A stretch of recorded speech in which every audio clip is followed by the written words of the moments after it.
É uma alegria estarmos aqui para meditarmos, para compreendermos um pouquinho sobre as palavras do Evangelho à luz do Espiritismo.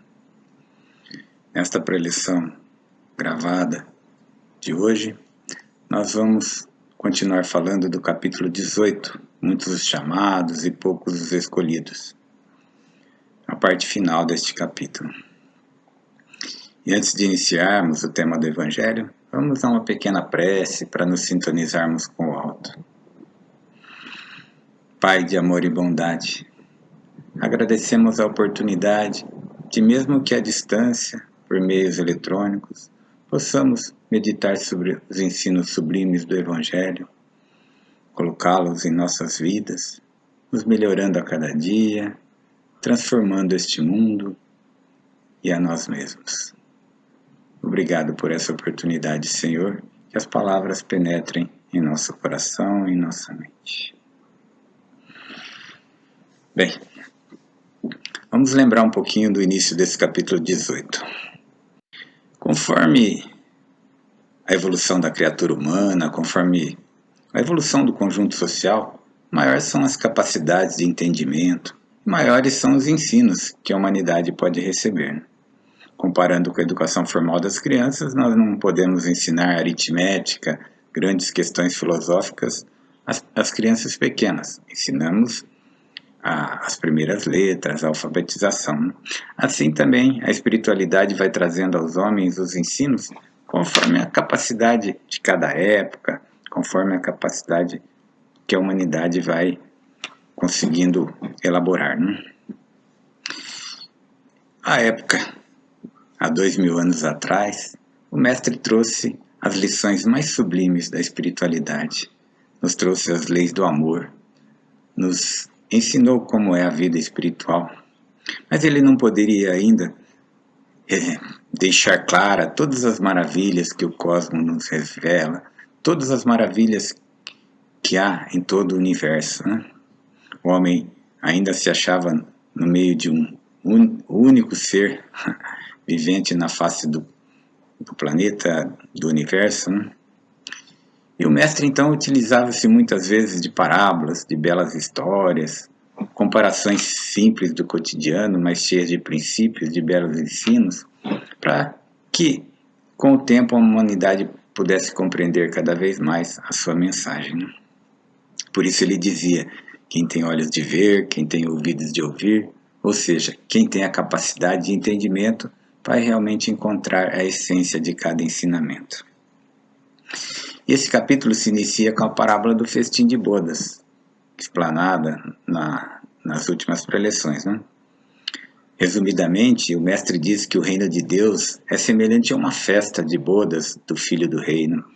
O rei, então, querendo fazer essa grande festa, despacha seus servos para convidar todas aquelas pessoas importantes do seu reino, E aqueles que foram especialmente convidados se recusaram a ir. O rei insistiu no chamado, mas alguns não se importaram, continuaram cuidando dos seus interesses. Outros, nos diz a parábola, pegaram e exterminaram, massacraram aqueles que o rei mandou que os convidasse. Ela diz que o rei mandou exterminar suas vilas. Mas como a festa estava preparada, ele mandou que chamassem todos que estivessem pelo caminho, e o local então ficou cheio. Mas o rei, ao adentrar a festa, viu que alguns não vestiam a roupa apropriada, a vestes nupciais, e mandou que os expulsassem e os lançassem ao sofrimento. E conclui dizendo: muitos serão chamados, mas poucos escolhidos. Se não tivermos os esclarecimentos espirituais, difícil fica para nós interpretarmos convenientemente essa parábola. Em princípio, a parte básica é que os enviados do rei para convidar eram os profetas, os médiuns comuns aos povos judeus, que vinham mostrar a trilha da verdadeira felicidade, mas as suas palavras foram pouco estudadas, o povo judeu não aceitou de bom grado as lições sublimes, e realmente muitos foram massacrados, como os servos da parábola. E por isso o Senhor mandou que o Evangelho fosse espalhado por todas as regiões, Nas palavras, aos bons, maus, pagãos, idólatras. Espalhou seus discípulos por todas as regiões, convidando todos os povos, pregando o Evangelho para todas as nações, para todos aqueles que quisessem ouvir. E podemos aplicar essa parábola também a todos nós, a nós mesmos. Todos nós queremos ser convidados a esse festim do plano espiritual. Queremos sair desse corpo material e alcançar um mundo melhor. E todos somos convidados a esta festa espiritual. E aí vem a segunda parte do ensino do mestre, né? Não basta ir ao festim, é preciso vestir a túnica nupcial. O que é isso? Ter puro coração, cumprir as leis espirituais, na maioria contida no maravilhoso Sermão da Montanha, nas bem-aventuranças, né? E resumidas na síntese espírita, fora da caridade, não há salvação. Podemos sim, talvez, ao desencarnar, sermos recolhidos por benfeitores espirituais temporariamente, a locais realmente especiais, mas somos dignos de lá ficar? Ou devemos voltar, reparar os erros, aprender as lições desprezadas? Somos dignos de entrar no reino dos céus ou somos chamados, mas não escolhidos? Todos os dias inúmeras pessoas recebem esse convite divino para ingressarem nas fileiras cristãs, nas fileiras do bem, né? Que levam realmente à felicidade espiritual. Sentem quão bela é a vida espiritual para aqueles que cumprem as leis divinas deste amor incondicional, né? Mas poucos de nós aceitam as condições necessárias. A vesta tal da túnica nupcial, né? Ou seja, as mudanças no proceder, nos pensamentos, a verdadeira reforma íntima que todos nós estamos tentando realizar, né? A maioria de nós, ao ouvir esse chamado grandioso do Cristo nos convidando, seja por um livro, seja por um amigo, seja pela própria consciência, raramente consegue esforçar-se nessa reforma íntima, interior mesmo. Continua a sua vida, sua vidinha, seus afazeres, seus negócios mundanos, esquecidos de que a vida espiritual é infinita e a vida material é apenas um ponto, né, no infinito. Então, o grande convite é que nós não deixemos para amanhã, que realmente busquemos hoje sermos dignos deste convite que o Pai nos faz todos os dias, através de tantas formas. Cada amanhecer, cada sol que surge, cada momento de alegria, de aprendizado, é um convite ao nosso crescimento. Mas realmente não é fácil entrar no reino dos céus, né, na comparação. E é o que nós vamos estudar nesse principal ensino dessa noite. Vamos falar da porta estreita. Nas palavras do Evangelho: entrai pela porta estreita, porque larga é a porta da perdição. Espaçoso é o caminho que a ela conduz, e muitos são os que por ela entram, né? Quão pequena é a porta da vida, quão apertado é o caminho que a ela conduz, quão poucos são a que realmente a encontram. Perguntaram então ao mestre: Senhor, serão os poucos os que se salvam? E o mestre responde: esforçai-vos por entrar pela porta estreita, pois vos asseguro que muitos procurarão transpô-la e não poderão, os que querem e não se esforçam, não é? Diz mais o mestre que haverá então pranto e ranger de dente, quando nós virmos que os profetas, as pessoas de bem estarão no reino dos céus e nós seremos dela expelidos. Diz que muitos virão do Ocidente, do Oriente, participarão desse festim do reino de Deus. Então, os que forem últimos serão os primeiros, e os que forem primeiros serão os últimos. Palavras duras, não é? Podemos raciocinar com Kardec que numerosas são as paixões mundanas que nos levam ao mal proceder. São muitas as dificuldades do homem que quer vencer realmente suas más tendências. Estamos realmente num mundo de provas e expiações, e aqui ainda, infelizmente, predomina o mal. E a porta estreita, essa porta figuradamente, que nos leva a um plano espiritual superior, que o homem quer transpô-la, só é feito através de grandes esforços. Esforços para vencer as nossas más inclinações, esforços pela resignação naquelas vidas realmente de expiação, compreensão de que a felicidade não é deste mundo. É claro, que os ensinos do Mestre, quando eles realmente penetram em nosso ser, e quando nós temos a compreensão de que nenhuma ovelha se perderá, esse ensino parece um pouco mais próximo de nós, né? Os últimos podem ser os primeiros, porque aqueles que realmente levam uma vida de dor, de sofrimento, de erros, quando compreendem essas lições sublimes, quando realmente mudam radicalmente seu proceder, seus pensamentos, seus comportamentos, podem se elevar realmente mais rapidamente do que aqueles que levam esses ensinos não tão a sério, né? Deixam-se envolver muito pelo plano material. Mas mesmo que o primeiro, que porventura poderá ser o último, porque caminhou sem empenho, sem dedicação, também entrará um dia no reino dos céus, ou seja, num mundo melhor, sem as dores deste. Mas são com nossas escolhas, com nossas opções, é que teremos um caminho mais longo a percorrer, ou entraremos realmente pela porta estreita de uma forma menos dolorosa, né? E nem sempre aqueles que realmente aparentam as condições essenciais de uma vida espiritual, em seu íntimo, são aqueles que realmente praticam as verdades sublimes, né? Essa é uma pequena historinha que está no livro Jesus no Lar, do Espírito Néio Lúcio, pelo Chico Xavier. Nela, o mestre, falando sobre aparentar e ser, que são coisas diferentes, ele nos dá um exemplo de uma história, né? Diz que um fariseu tinha uma vida irrepreensível à época, né? Era muito respeitado publicamente, fazia muitas orações, jejuns, conhecia os textos da lei decorado. Quando ele passava na rua, o povo se curvava, todos o tinham como um homem de alta estima. Fazia uma vida perfeita entre os pecadores da época, alimentava-se pouco, utilizava uma túnica alva, limpa, sem manchas, não falava com pessoas impuras, cumpria todos aqueles rituais da época. Bem, um dia chegou uma grande peste na região, uma grande enfermidade que começou a ceifar muitas vidas. E um anjo, um espírito superior, desceu em socorro daquela região. Necessitava esse agente espiritual das mãos de um homem para realizar o seu trabalho. Procurou então o santo fariseu, conhecido lá das hostes celestes. Porém, o devoto ele estava tão mergulhado nas suas contemplações de pureza que não tinha espaço para pensar no socorro ao próximo.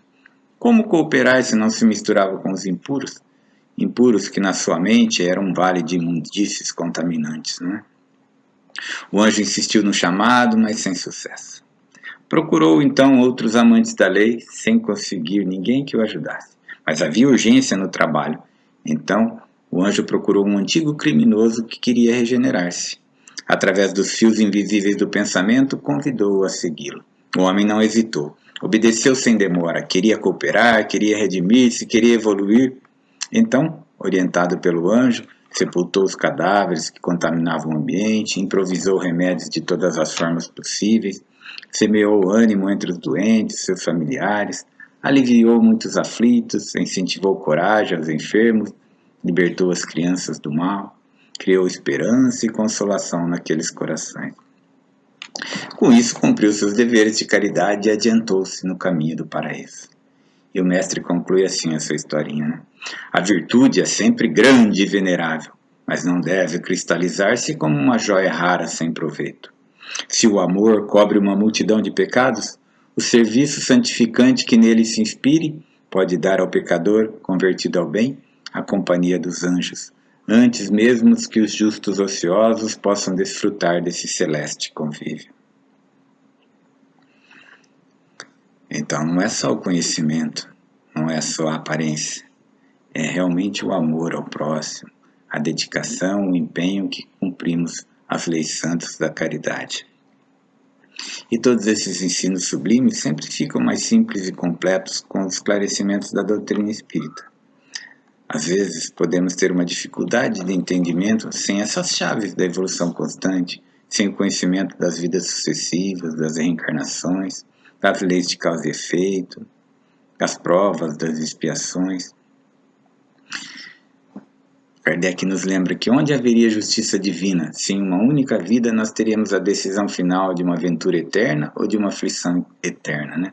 Se ao final da vida nós tivéssemos realmente que passar ou por uma porta ou por outra e não houvesse como recomeçar, né?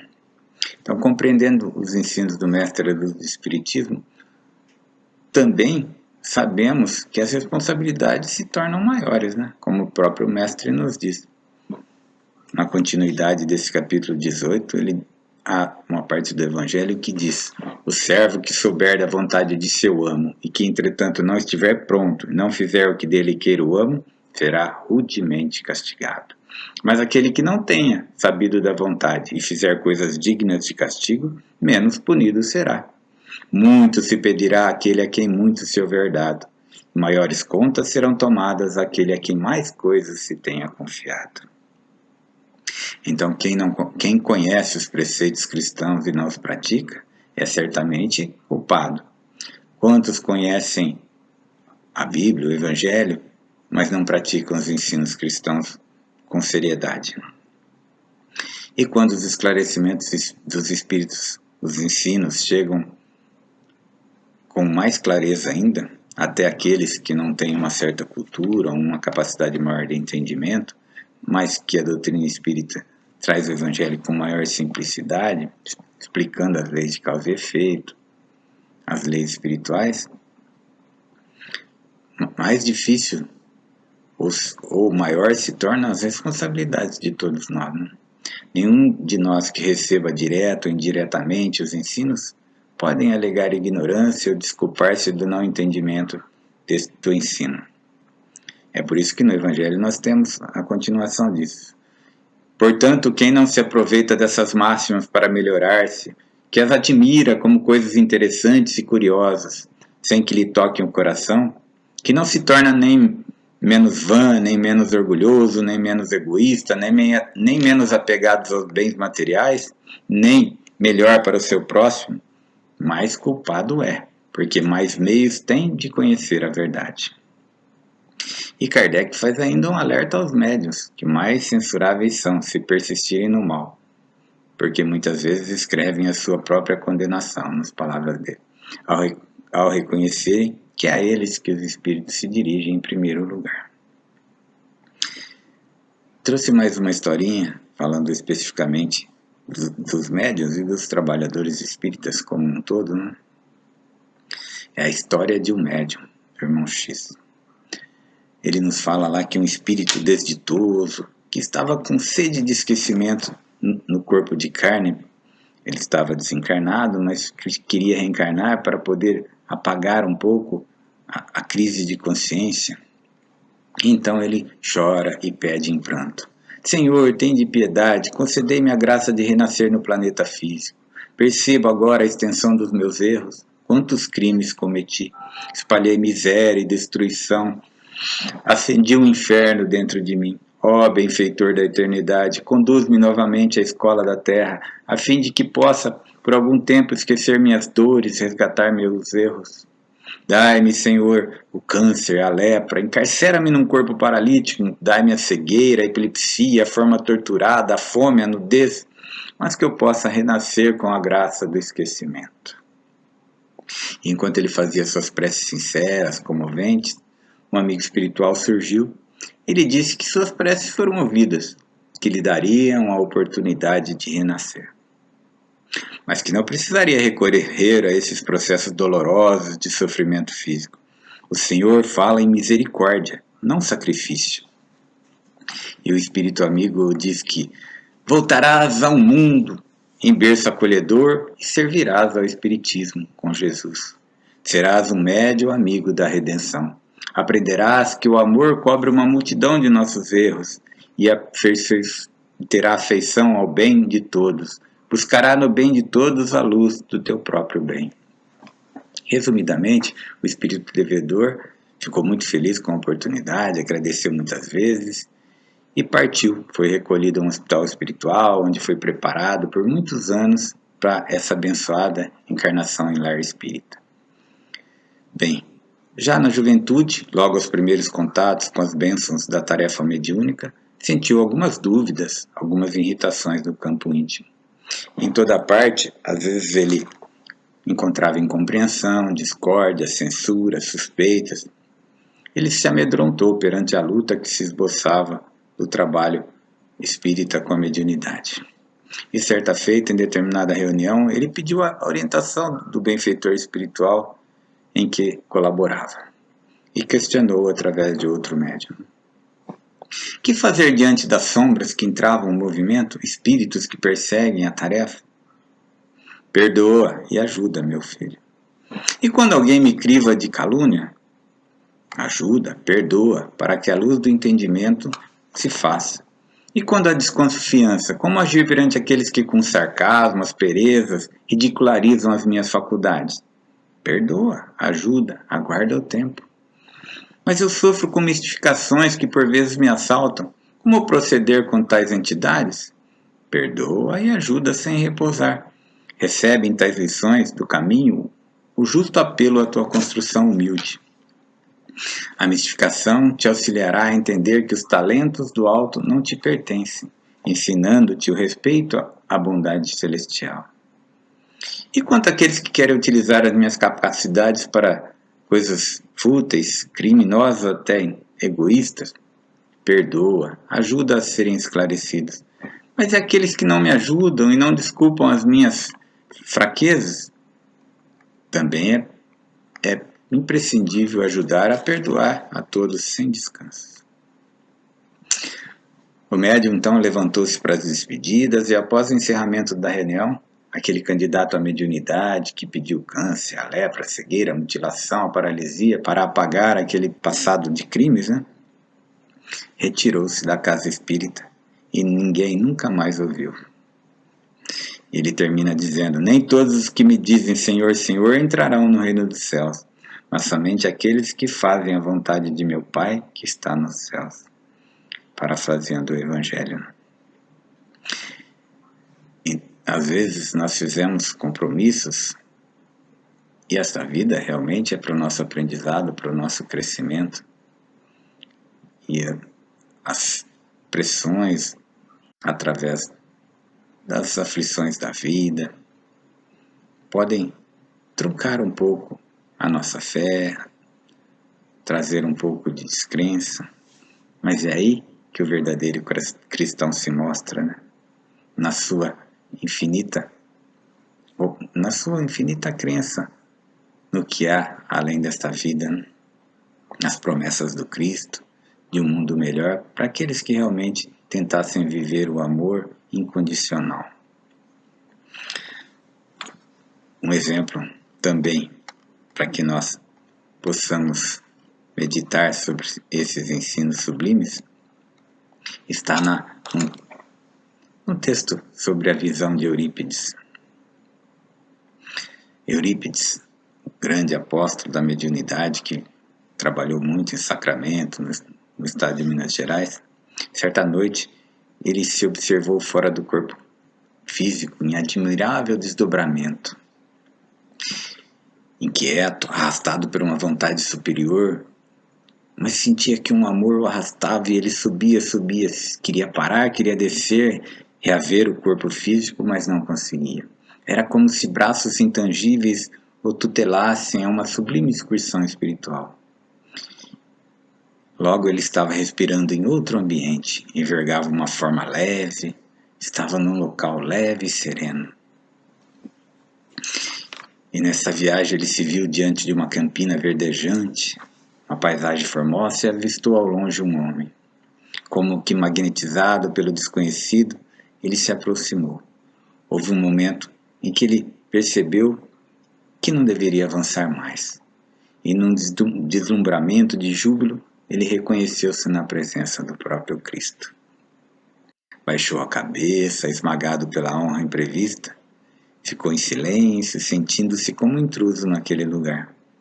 Recordou as lições do cristianismo, os templos do mundo, as homenagens prestadas ao mestre, a literatura, nas artes, as mensagens que ele nos deixou, e grossas lágrimas começaram a banhar-lhe o rosto, Então ele adquiriu coragem, olhou para o mestre e viu que o mestre também chorava. Transpassado de súbito sofrimento por ver o pranto do mestre, desejou fazer algo que pudesse reconfortar o amigo celestial. Mas estava como que chumbado no solo estranho. Recordou então todos os tormentos do Cristo a se perpetuarem nas criaturas humanas até hoje. Nessa linha de pensamento não se conteve. Questionou o mestre: Senhor, por que choras? O mestre não respondeu de imediato. Eurípides reiterou: choras pelos descrentes do mundo? Elevado, o missionário notou que o Cristo lhe correspondeu agora ao olhar. E após um instante de atenção, o mestre lhe responde com uma voz muito doce: Não, meu filho, não sofro pelos descrentes aos quais devemos muito amar. Choro por todos aqueles que conhecem o Evangelho, mas não o praticam. E dizem que daquele momento, Eurípides se viu arrastado, como que caindo ao seu corpo, e se viu novamente no plano físico, renovado em suas intenções de amor ao próximo. A partir daquele dia, se dedicou todos os dias, com poucas horas de descanso, sempre buscando praticar o amor aos seus irmãos, até desencarnar depois de 3 dias de trabalho incessante durante a febre que dizimou tantas pessoas no começo do século passado. Um exemplo de que realmente somos todos convidados a praticar o bem, a lei do amor, para assim estarmos realmente fazendo o que o Mestre espera de nós, o que o Pai maior espera de todos nós. Podemos lembrar ainda um ensino espírita, né? Reconhece-se o verdadeiro espírita pela sua transformação moral, pelos esforços que emprega para domar suas más inclinações. É para isso que estamos aqui, para nos melhorarmos. Então, o convite para o grande festim do plano espiritual, a ascensão a planos mais elevados, acontece de diversas formas, individualmente, coletivamente. Então, esse convite de 2000 anos atrás, referendado em 1857 por Kardec, continua válido. Não podemos alegar ignorância quando conhecemos essas verdades sublimes. Porque quando as portas da encarnação se fecharem, quando nós nos apresentarmos diante do porteiro divino, este não nos perguntará quantos títulos humanos nós deixamos na terra, quantos bens materiais deixamos, quanta sabedoria acumulamos.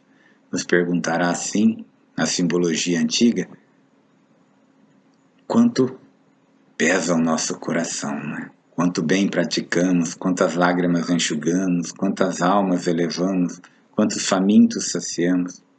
E é dessa resposta que dependerá realmente a nossa permanência nessa festa espiritual. Festa onde aqueles que realmente amaram a humanidade já se encontram e nos aguardam com o coração aberto. Essa é a mensagem do Evangelho. Com essa mensagem em nossos corações, nós fazemos as nossas preces. Obrigado, Senhor, por trazer essa mensagem sublime de renovação, que possamos todos nós assimilá-las em nosso íntimo, nos tornarmos melhores, mais dignos do Teu amor, do Teu reino de luz. Rogamos, Senhor, por todos os nossos familiares, nossos amigos, nossos companheiros de jornada, que se sintam cada vez mais próximos de Ti, mais participantes da vida espiritual. Rogamos por nós mesmos, que possamos a cada dia fazer o melhor ao nosso alcance, através do bem que praticamos ao nosso próximo. Esteja conosco, Senhor, hoje e sempre nessa caminhada. Obrigado.